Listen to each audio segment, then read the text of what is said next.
Alrighty, hey guys, Stan the Man here. Welcome back to another video. Today, we're going to be continuing our countdown to WrestleMania. The WrestleMania that we're going to be talking about today is WrestleMania 38. This was back in 2022 in Austin, Texas at AT&T Stadium. This show was really good, really awesome, a lot of returns, and I just loved the stage itself too.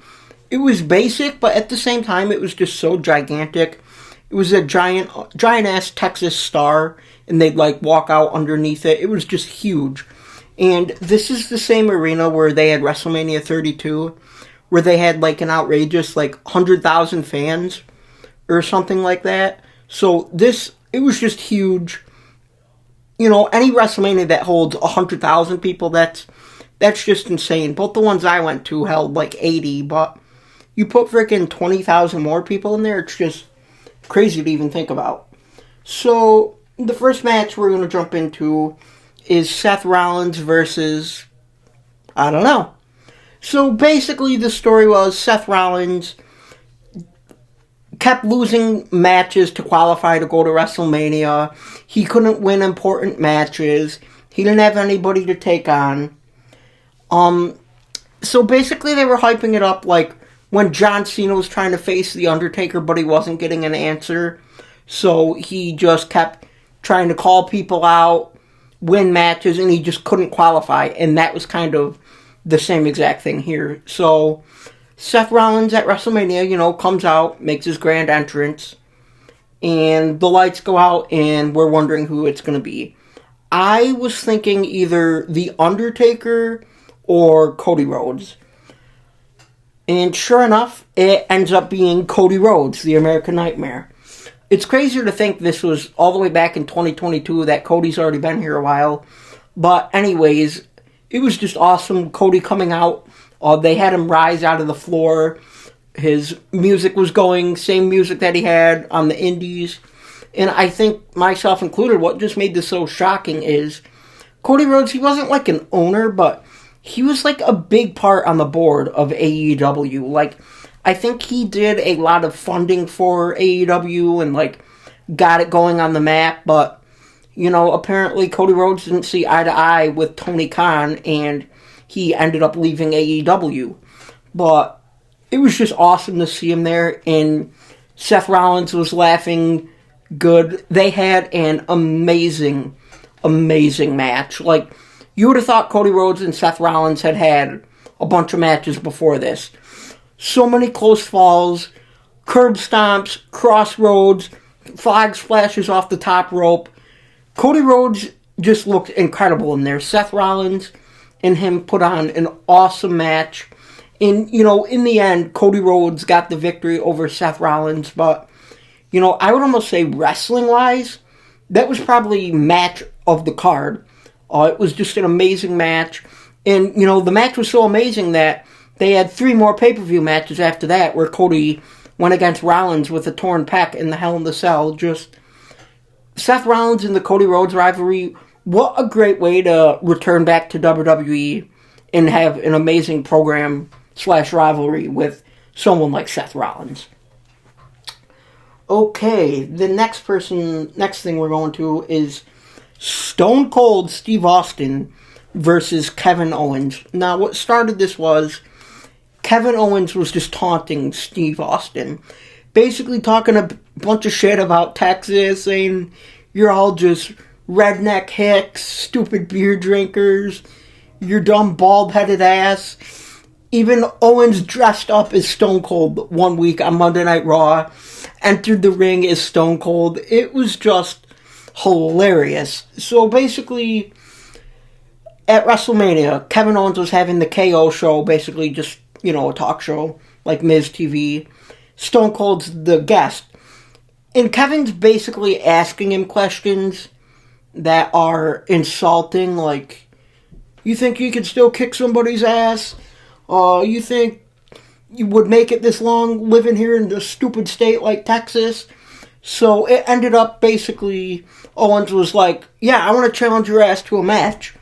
And sure enough, that is what happened. And Stone Cold hasn't been at WrestleMania for 19 years wrestling.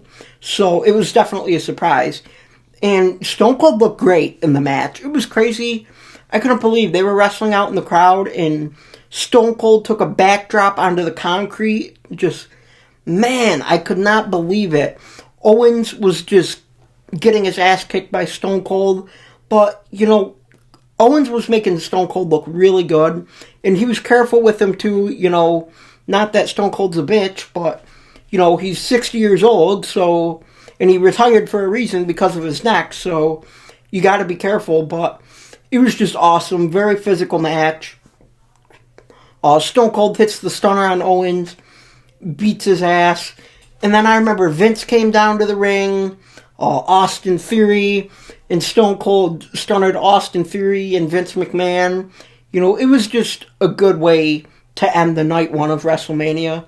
I mean, who would have thought Stone Cold would be wrestling a full-blown match in 2022 and look like he didn't even lose a step?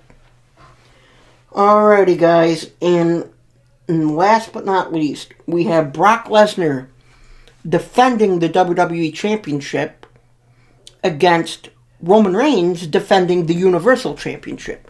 So this was basically winner-take-all championships. So, you know, Roman Reigns already had these titles for quite a while now, over a year. And what happened is Brock Lesnar, at the Day 1 pay-per-view, he won a Fatal 5-Way match and won the WWE Championship.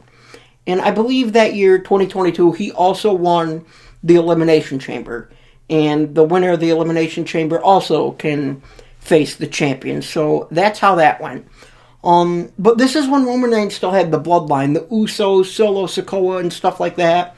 So it was actually a challenge for Brock because, you know, every time Brock would attack Roman, he'd have to deal with them guys and the bloodline and that. I mean, you look at SummerSlam, where Brock Lesnar goes against Roman in a last man standing match, did really good, but again, the bloodline interfered and beat the hell out of Lesnar, costing him a championship match. So anyways, they finally make it to WrestleMania. This was the main event of night 2. And this was cool because this is the third chapter they got. WrestleMania 31, they didn't get to finish it because Seth Rollins cashed in on them. WrestleMania 34, no one liked the match, neither did Brock. And this is OG God Mode Roman Reigns, so it was totally different. But, you know, it was basically like these guys always have a match. It was physical as all hell. Roman Reigns was getting brought to Suplex City. Roman Reigns was bringing it right back to him. There's one part in the match where Roman spears Brock Lesnar, but Brock wraps his legs around Roman Reigns and freaking puts him in the Kimura lock. And I remember he was really wrenching it hard, and it looked like he snapped Roman's arm right in half. Like, I remember seeing the muscle, like, popping out or something. It was absolutely crazy, but despite that, they keep going a few more times. I think Roman speared him like 2 or 3 times, and he beat Brock Lesnar right then and there. And, you know, it's awesome. I can see the picture in my head where Roman's holding both titles over his head, as you can see up at the top of the screen here. But I really thought this WrestleMania was one of the best WrestleManias, easily at least in the last 5 years, I would say. It was just incredible, a really good show. Stone Cold was on it. There was so much star power on this show. The main events were good. Just stage was good. There's not really much I could complain about this WrestleMania. But yeah, guys, that's going to be it for this WrestleMania. Comment down below what your favorite matches were, what you thought of the event overall, and just what your favorite matches were. But yeah, that's going to be it for this. As always, if you like this video, hit that thumbs up button, consider subbing to the channel, and I will see you in the next video where we will be reviewing WrestleMania 39.